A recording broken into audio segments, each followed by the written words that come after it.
Congratulatory messages are pouring in following the election of Democrat candidate Joe Biden as the 46th President of the United States. Leaders from across the globe have hailed Biden for his victory against the incumbent Donald Trump. This comes as Trump remained mum following Biden's victory. President Kenyatta, in his congratulatory message, said Biden is a friend to Kenya, and his win opens up a bigger and better platform for Kenya and the U.S. to engage. And it is now my great honor to introduce the President-Elect of the United States of America, Joe Biden. Kamala Harris, who is poised to become the first female vice president in recent U.S. history, introduced Joe Biden in his inaugural speech as President-Elect. Determined not to show it right now, feeling this moment, Joseph Robinette Biden Jr., who will be the 46th President of the United States. While addressing the nation from Wilmington, Delaware, Biden pledged to be a president who seeks not to divide, but to unify, who doesn't see red states and blue states, only sees the United States. I pledge to be a president who seeks not to divide, but unify, who doesn't see red states and blue states, only sees the United States. And work with all my heart, with the confidence of the whole people, to win the confidence of all of you. And for that is what America, I believe, is about. It's about people. And that's what our administration will be all about. Biden has won with more than 74 million votes so far, the most ever for a U.S. presidential candidate. Biden also reached out to Trump supporters directly, saying it was time to put away the harsh rhetoric and lower the temperatures. The people of this nation have spoken.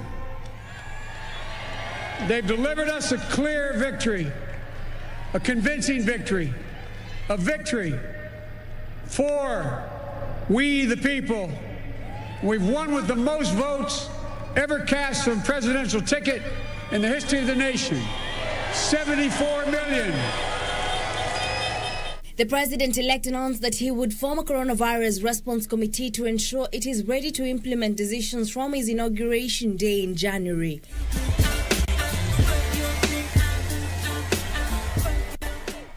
Biden's running mate Kamala Harris paid tribute to her late mother, an Indian immigrant to the U.S., and the other generations of Black, Asian, White, Latina, and Native women who've paved way for this moment.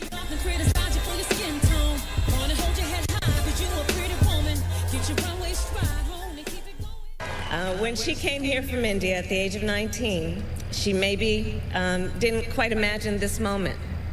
But she believed so deeply in an America where a moment like this is possible. And so I am thinking about her and about the generations of women, Black women,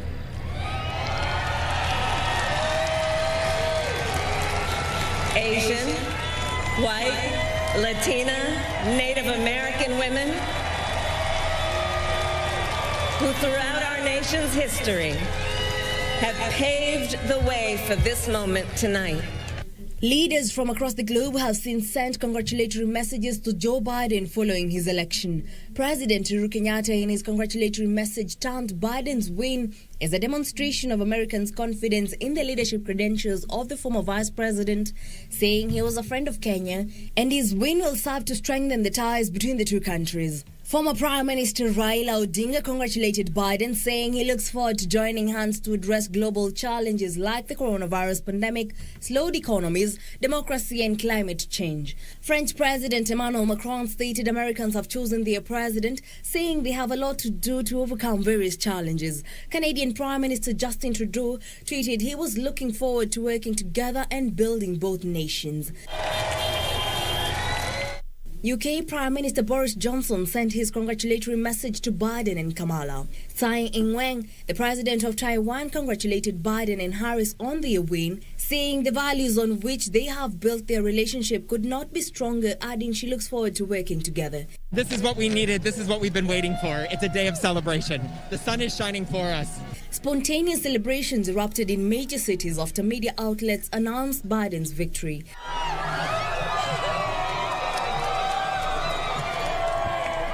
Disappointed Trump supporters demonstrated in some cities, but there were no reports of incidents. Trump has accused Biden of rushing to falsely pose as the winner. The Republican has made repeated claims of electoral fraud without providing evidence, and his campaign has pledged to challenge the results in some battleground states. Trump is yet to make a public appearance since the election of Biden was announced.